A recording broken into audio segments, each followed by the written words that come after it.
Hi, hello, నమస్తే. I'm back again with another review. మన slogan తెలుసుగా, బడ్జెట్ ఉంటే థియేటర్లో ఉండాలి, లేకపోతే ఇంట్లో సినిమా చూసేయాలి. సో, మనకు బడ్జెట్ అనుకూలించి నిన్న 2 సినిమాలు చూడడం జరిగిందండి. అందులో ఫస్ట్ సినిమా రివ్యూ మీకు చెప్పేద్దామని చెప్పేసి మీ ముందుకొచ్చేసాను.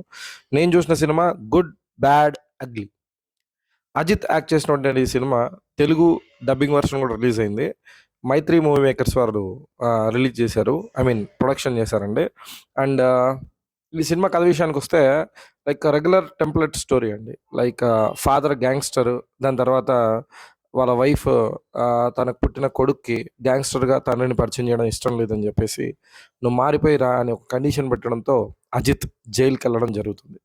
సో జైలుకి వెళ్ళి తను మారిపోయి వద్దామనుకున్న లోపల ఆటోమేటిక్గా ఫార్మాట్ ప్రకారం ఏం జరుగుతుంది, కొడుక్కి ప్రాబ్లమ్స్ రావడం మొదలవుతాయి. సో దానికి కారణం తండ్రి చేసిన తప్పులే అని భావిస్తుంది దాని తల్లి.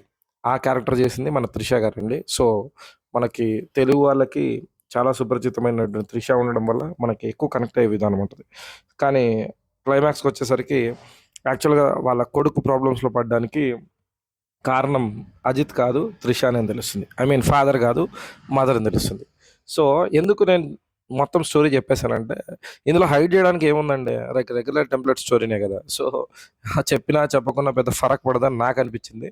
అందుకే నేను మొత్తం స్టోరీ చెప్పేశాను అనమాట.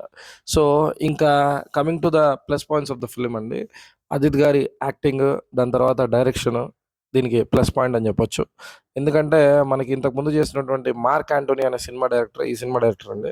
సో మార్క్ యాంటోనీ మీకు ఇంతకుముందు నచ్చినట్లయితే ఈ సినిమా కూడా నచ్చే అవకాశాలు ఉంటాయి. ఒకవేళ మార్క్ యాంటోనీ మీకు నచ్చనట్లయితే మీరు ఈ సినిమా అవాయిడ్ చేయడం చాలా బెటర్. ఎందుకంటే అంతకంటే ఎక్కువ పైత్యం అనే పదం కరెక్ట్ కాదు, బట్ స్టిల్ ఆ స్టైల్ని పైత్యం అని అంటారు. ఎందుకంటే ఎప్పుడు సాంగ్ వస్తుందో, ఎప్పుడు ఫైట్ వస్తుందో, ఎప్పుడు సిచ్యువేషన్ మారుతుందో, మధ్య మధ్యలో కట్ కట్ అనే పదాలు కూడా వినపడతాయండి. అంటే ఐ థింక్ ఈ డైరెక్టర్ అజిత్కి గ్రేట్ ఫ్యాన్ అనుకుంటా. ఆ ఫ్యానిజం ప్రతి ఫ్రేమ్లో చూపించడానికి ట్రై చేసి, కథ అవసరం లేదు నాకు, అజిత్ ఉంటే చాలు అన్నట్లు సినిమా తీశారండి. ఇది ప్లస్ పాయింటా మైనస్ పాయింట్ అనేది నేను చెప్పను. ఎందుకంటే అజిత్ నచ్చిన వాళ్ళకి ఇది ప్లస్ పాయింట్, యూజువల్ సినిమా లవర్కి అయితే ఇది మైనస్ పాయింట్.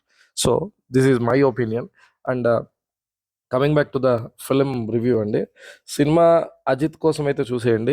అజిత్ అవసరం లేదు, మాకు ప్రాపర్ కథ కావాలి, ప్రాపర్ సాంగ్స్ కావాలి, అట్ ద సేమ్ టైం ఒక సినిమాటిక్ ఫీల్ కావాలి, ఒక ఎమోషనల్ కనెక్ట్ కావాలంటే హ్యాపీగా ఈ సినిమా అవాయిడ్ చేసేయండి. ఓటీటీలోకి వచ్చేస్తుంది. అప్పుడు పాజ్ పెట్టుకుంటూ కొద్దిగా ఫార్వర్డ్ కొట్టుకుంటూ ప్రశాంతంగా చూడొచ్చు. ఇది నా పర్సనల్ ఒపీనియన్ అండి. మిమ్మల్ని థియేటర్కి వెళ్ళొద్దు అని నేను చెప్పట్లేదు, కానీ వెళ్తే మాత్రం అజిత్ ఫ్యాన్ అయి ఉండాలి మాత్రం నేను చెప్తాను. సో ఈ cinema exclusive for Ajith fans. So Thala ఫ్యాన్స్కి మాత్రమే అనేది నా ఒపీనియన్. అండ్ మీరు కూడా ఈ సినిమా చూసినట్లయితే మీకేమనిపించిందో కామెంట్స్ రూపంలో నాకు తెలియజేయండి. అండ్ ఇలాగే ఎన్నో రివ్యూస్తో మీ ముందుకు వస్తూనే ఉంటాను. This it for now. Good, bad, ugly is only good for Ajith fans, and bad for cinema lovers, and ugly for true cinema lovers. ఇది నా review. Hope you like it and subscribe to my channel. Thank you.